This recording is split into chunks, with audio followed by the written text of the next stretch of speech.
Seguin Falls is a little ghost town in northern Ontario near Parry Sound. It's a dangerous place, but every year the guys like to meet there to reconnect and get away from the rigors and routines of everyday life. But if you're not careful, something might come out and bite you. Snake?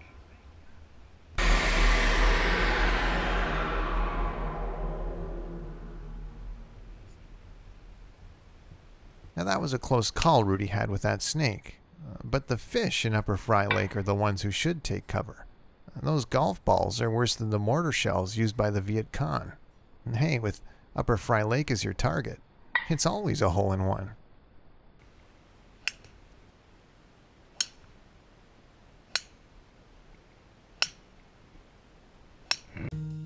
Now this makes me feel a little uneasy. It made Dave feel uneasy too because Ken and Rudy intend to catch the golf balls that Dave bats into the lake with his driver. I think those two are looking to win a Darwin Award. Matt and Chris just shake their heads and look on.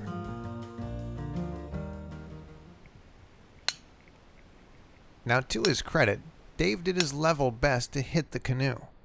But it's kind of like hitting a moving target that's over 100 yards away and your weapon of choice is a handgun. I'm not saying Dave didn't come close, he did. But it's a good thing that he didn't hit the canoe. The guys would have lost their deposit or worse. Ken or Rudy could have been injured or killed.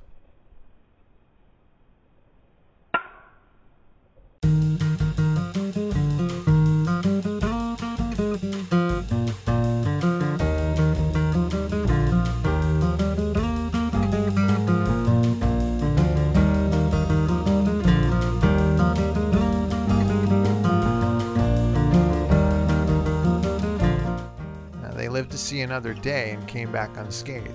But they weren't out of the woods yet, or should I say water.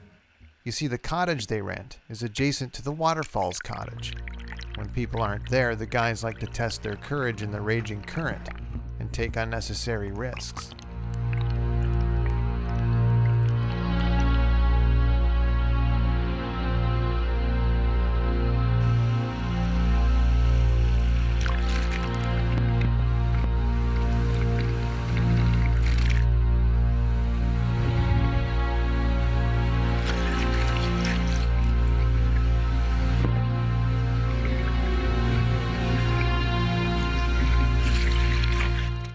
They even like to submerge themselves under the falls.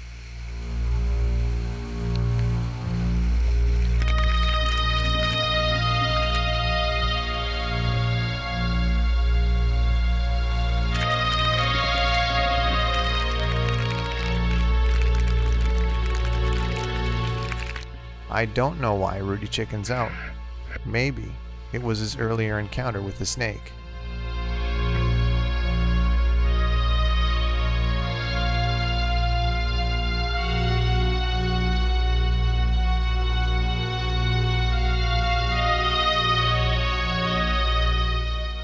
My little voice was telling me that Matt shouldn't go under the falls. There's something about his size that doesn't work. There's just not enough space to find the air pocket. Reminds me of the time I was waterboarded in Da Nang.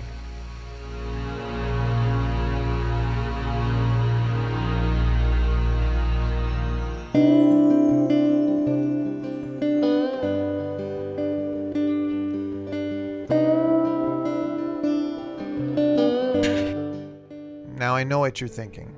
Why would three grown men take a leaky canoe on a strange river that runs through an abandoned ghost town and not take any life jackets? Well, the guys have taken this portage many times over the years. The water was like glass that day and they had no idea of the dangers that lie ahead or just beneath the surface.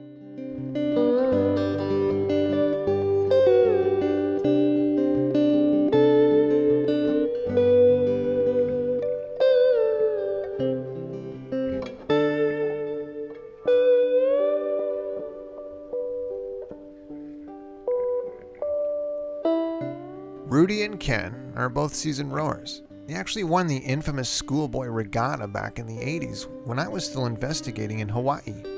So it only makes sense that they take the paddles, while a well-covered up Matt takes the passenger seat.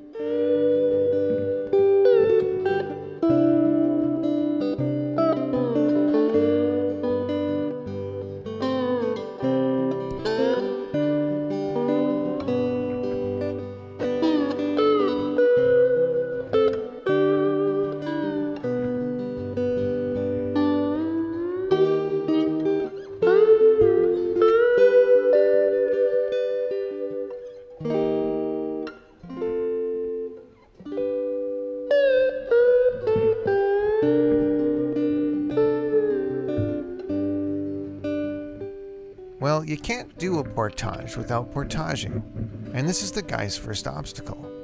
It's also the easiest, but that doesn't mean it's not dangerous.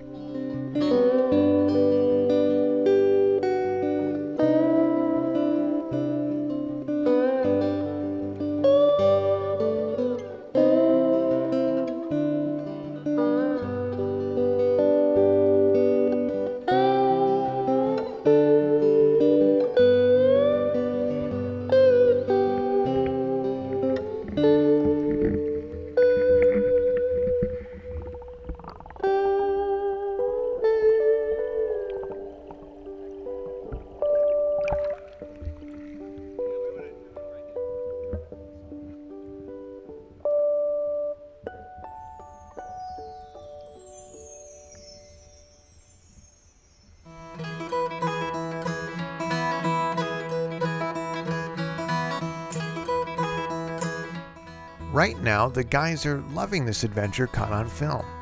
They're remembering the perfect weather, the incredible day they had, the beautiful scenery. And they might even be seeing things they didn't catch when they actually made the trip. Right now, the guys' wives are thinking, how long is this film? What's the point? Does anybody die?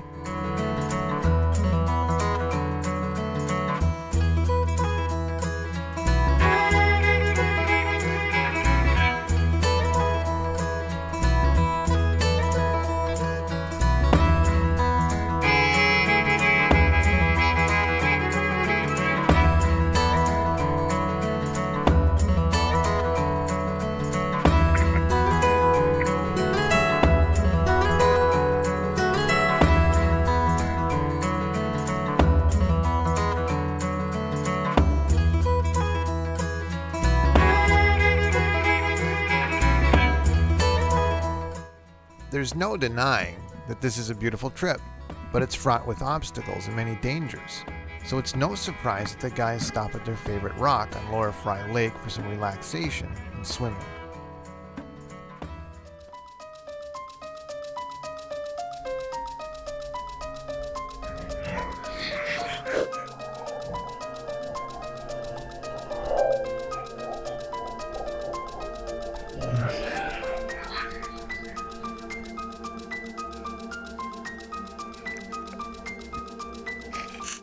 The water in Lower Fry Lake is full of iron. Maybe that's what gives the water its blood red color. Or maybe it's something else.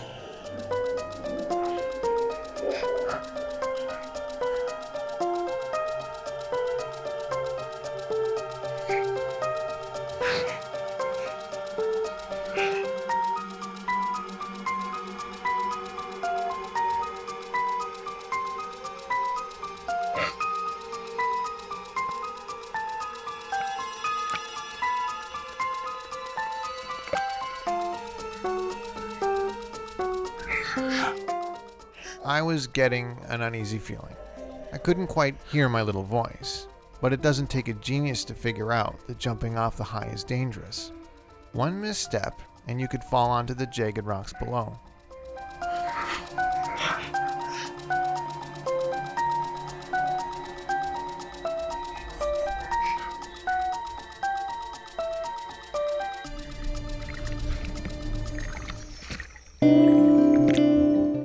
Now normally the guys pack it in and head back after their trip to the rock, but this day was too beautiful.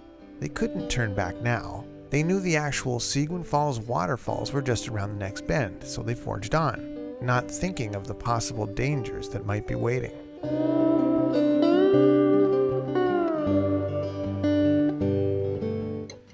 I know what you're thinking, but that's not the actual Seguin Falls. It's just another obstacle or portage on the way to their destination.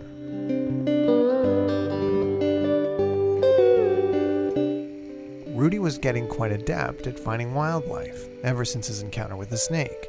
This little guy is more insidious than he looks.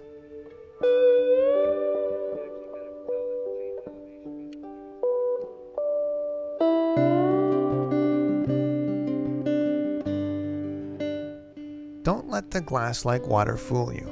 Ahead to the left, the river looks like an infinity pool. That opening is the mouth of Seguin Falls. Get too close and you'll be swept away.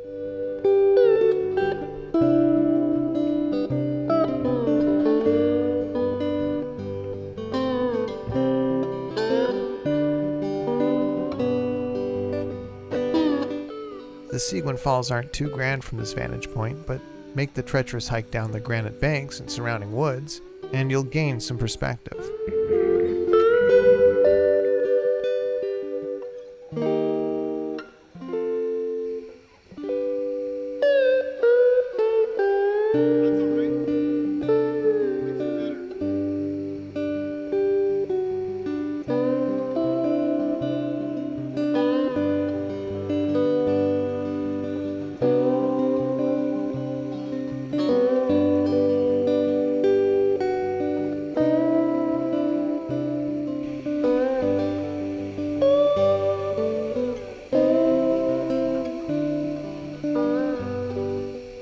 Seguin Falls. That was the whole point of the portage, to see the actual falls in all of their majesty. And despite all of the danger, and all of the obstacles, and all of the lurking creatures, no one got hurt. I guess that's the moral of the story. But then danger is never too far away, and who knows what will happen in 2015.